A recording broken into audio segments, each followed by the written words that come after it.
عقل مند وہ ہے جو اپنی خواہشات کو قابو میں رکھے، جس نے صبر کیا وہ کامیاب ہوا۔ لوگوں کے ساتھ وہ سلوک کرو جس کی تم خود اپنے لیے توقع رکھتے ہو۔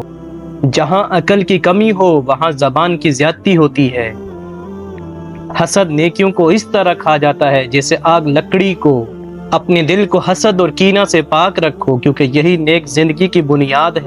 جو شخص اللہ سے ڈرتا ہے لوگ اس سے ڈرتے ہیں، اور جو شخص اللہ سے نہیں ڈرتا وہ لوگوں سے ڈرتا ہے۔